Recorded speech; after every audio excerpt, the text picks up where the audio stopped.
Ouais, je pense que je me sens comme la majorité des gens avec ce qui vient d'arriver. Je suis attristé. Il y a trois familles qui manquent quelqu'un à la table, là, qui ne reviendra plus jamais. Là. Parce que les fils dans la tête d'un gars, ils se sont touchés solides, puis ça a mal viré. Ça a mal viré solide. Il y a une affaire qui m'écœure, par exemple, je vais le dire. Tous les idéologues qui sautent sur trois cadavres encore chauds pour mousser le restis de carrière de loser. Ben, je m'excuse si t'es après faire de l'argent et des tribunes avec ça. Là. T'es un tas de mal pour la société. Là. Tu produis pas grand-chose. Là. Ça mène à rien de positif à la gang. Toi. Mais t'es déjà là à faire de l'idéologie. Puis t'as même pas le courage d'en faire comme il faut. T'as la gang qui ont toutes sorti pour faire bien de la condamnation. Toute une gang d'analphabètes qui ont probablement même pas lu le manifeste du gars. Moi, je l'ai pas lu, mais c'est pas ça le point. C'est le délire, là. Puis là, j'étais tout content. Je tombe sur la première capsule que, au lieu de condamner, il y avait du questionnement. Ça commençait sur un questionnement. Là. Comment qu'on fait pour prévenir ça, les dérapages de des gars de même qui vont pas bien. Là. Puis je refuse de mettre une étiquette là, parce que des gars qui vont pas bien, puis des femmes qui vont pas bien, des humains qui vont pas bien, là, on a un esti de wagon, là, bien plein, là. Puis des cellules qui vont péter dans pas long, je pense qu'il va en avoir une couple. C'est important de se poser la question de la prévention. Cube Radio a eu ce courage-là aujourd'hui. Puis ils ont été nous chercher, ben, comme on est habitué au Québec, hein, depuis la pandémie, là, un esti d'expert. Le gars, ben, tu sais, il vit par un organisme subventionné à faire de la prévention de la radicalisation quand il est jeune, avec son esti de diplôme du CAM ou ben non de Concordia, que toi, il n'a jamais rien fait de pertinent dans la vie, le pauvre gars, là, mais il y a une question qui vient de l'auditoire des fucking textos en ondes. Elle vient pas du studio, elle vient pas du staff de Cube, là. Elle est trop pertinente, la question. Regardez la face du gars, puis écoutez la réponse. Ça explique. L'attitude explique toutes les prochains crises de clowns qui vont péter le coche.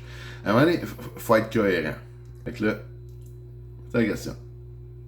Sur la messagerie, on a toutes sortes de réactions, mais il y en a un qui dit le masculinisme, c'est juste le balancier qui revient. On est assez écœurés de se faire dénigrer, nous les hommes.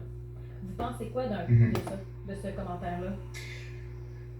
Oui, ben c'est souvent. Regardez à la face, là. Là, le logiciel est après accroché, là. Il est sur le bord de l'erreur 404. Là. Les propos masculinistes vont avoir tendance à présenter l'émancipation des femmes, l'égalité des femmes, comme c'est en fait au détriment des hommes. Et donc ça, c'est un des propos qui revient souvent. Aucune mention de l'avancée des femmes dans la question, là. Il parle du dénigrement des hommes par la culture générale depuis des âges, depuis des âges. Donc, ce qu'on tente de faire généralement dans nos accompagnements, c'est, euh, comme je le disais, de ne pas valider nécessairement les propos misogynes qui vont être faits par rapport au... Regarde, on parle de dénigrement des hommes, lui il parle de propos misogynes.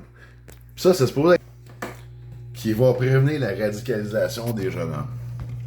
Et bon, on parle de jeunes hommes, non, non, c'est ça. On va porter le chapeau, hein, nous chien.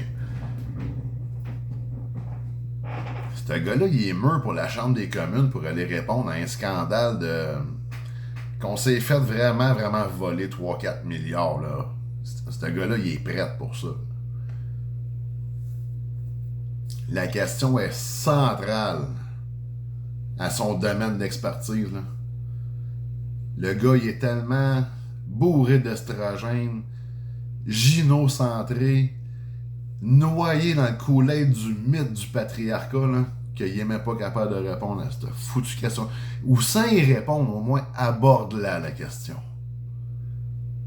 Moi, c'est toute cette lâcheté-là dans la société qui me tanne, qui me fatigue.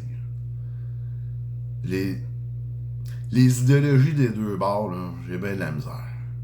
Mais à un moment donné, là, tous ces enfants-là, là, va falloir les renvoyer à la table des schtroumpfs, leur donner des astis de livres à colorier pour les occuper. Là. Il va falloir que les adultes, on aille s'asseoir à une autre table.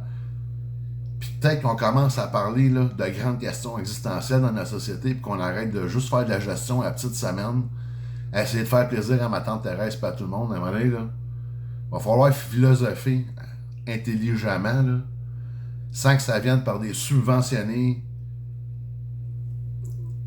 qui, en partant, là, ils ont une paire de lunettes roses en face, là, qui sont même pas dans la même réalité, qui sont même pas dans la réalité. Moi, je nous souhaite à tous un retour dans la réalité, très, très prochainement, là, puis à tous les niveaux. Puis, je pense qu'il y a des sujets qu'il faut aborder. On est-tu prête? On est-tu prête?